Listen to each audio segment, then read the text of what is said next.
கர்த்தருக்கு ஸ்தோத்திரம். இந்த நாள் தேன்துளி நிகழ்ச்சியிலே உங்களை நான் மீண்டும் சந்திப்பதில் அதிக மகிழ்ச்சி அடைகிறேன். யோசேப்பினுடைய சரித்திரத்தில் பார்க்கின்ற வேளையில் அவனுக்கு இருந்ததான விசேஷ ஞானத்தையும் அநேக காரியங்களை குறித்து நாம் பார்க்க போகிறோம்.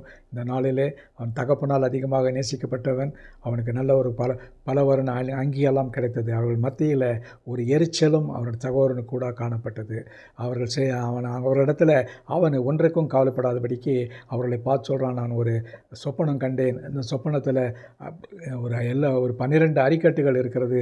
அந்த 12 அரிக்கட்டுகளில் 11 அப்படியாக கீழே விழுந்து கிடக்கிறது, ஒன்று மட்டும் நின்று கொண்டிருக்கிறது. அந்த நின்று கொண்டிருக்கிறது நான், கீழே விழுந்ததெல்லாம் நீங்கள் என்று சொன்னோன்னே சகோதரருக்கு ஒரு பெரிய எரிச்சல் ஏற்பட்டு விட்டது. என்ன, இவனை நாங்கள் வணங்க வேண்டுமா? வயசில் சிறியவன், 17 வயசு நிறைந்த அவனை நாங்கள் வணங்க வேண்டுமா என்று ஒரு எரிச்சலின் ஆவி அவர்களுக்குள்ளாக வளர ஆரம்பித்து விட்டது. அதோடு கூட இல்லாமல் இன்னொரு சொப்பனத்தையும் காண்கிறான். அதில் நட்சத்திரத்தை குறித்து சொல்கிறான். சூரியன், சந்திரன், நட்சத்திரங்கள். அதில் நட்சத்திரத்தில் 11 நட்சத்திரங்கள் இன்னொரு நட்சத்திரத்தை வணங்குகிறது. அது சந்திரனும் சூரியனும் வணங்குகிறதுன்னு சொன்னார். இதை பார்க்கும் பொழுது யாக்கோபும் அவனுடைய தாய், அவனுடைய சகோதரர்கள் எல்லாரும் வணங்கினார். இது தகப்பனுக்கே கொஞ்சம் எரிச்சலை கொடுக்கக்கூடியதாக இருந்தது. நான் உன்னை வணங்க வேண்டுமோ என்றெல்லாம் கேட்கிறார்.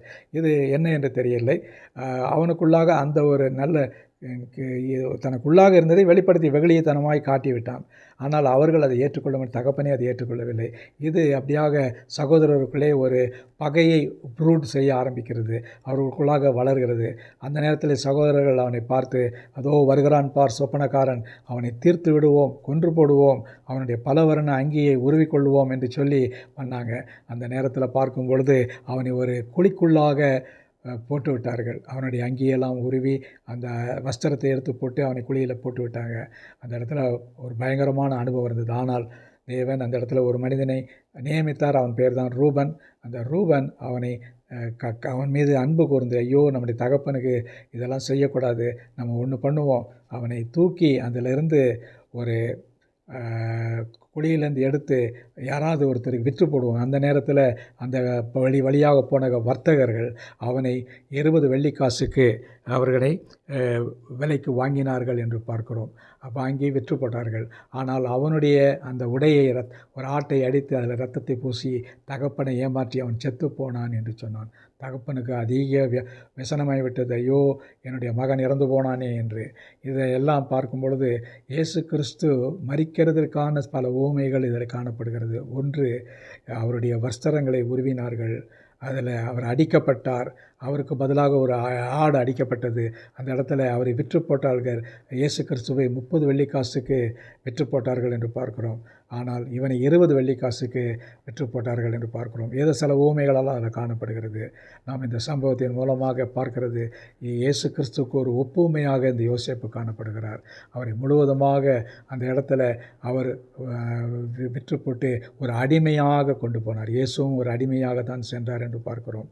ஆகவே இந்த நாளில் இந்த யோசேப்பினுடைய வாழ்க்கையை நாம் நினைத்து கொண்டு ஆண்டவருக்கு நன்றி செலுத்துவோம். நல்ல ஆண்டவரே, நம்ம நன்றியோட துதிக்கிறோம், ஸ்தோத்திரிக்கிறோம். ஆண்டவரே, இந்த யோசேப்பு எப்படி ஆண்டவரே சகோதரர்களால் பாய்க்கப்பட்டு ஆண்டவரே குற்றுயிரும் குறையுரமாக இருந்த வேளையில் அவனை ஆண்டவரே சாகடிக்கப்படாமல் ஆண்டவரே ஒரு சகோதரனுடைய நல்ல அன்பினாலே அவனை விற்று போட்டார்கள் ஐயா. அப்படியாக அவனுடைய வாழ்க்கை முடிந்து விட்டது என்று நினைத்த வேளையில் கர்த்தர் நீர் அவனுக்காக எல்லா காரியத்தையும் ஏற்படுத்தினீர் என்பதை பார்க்கிறோம். எங்களுடைய வாழ்க்கையில் கூட எல்லாம் முடிந்தது என்று நினைக்கின்ற வேளையில் ஒரு புதிய அத்தியாசத்தை எங்களுக்கு ஏற்படுத்துகிறீரே, அதற்காக ஸ்தோத்திரம். அப்படியாக நீர் எங்களுடைய வாழ்க்கையில் அதை கொடுக்க போகிறதுக்காக ஸ்தோத்திரம். ஆசீர்வதிங்க, வழிநடத்துறீங்க.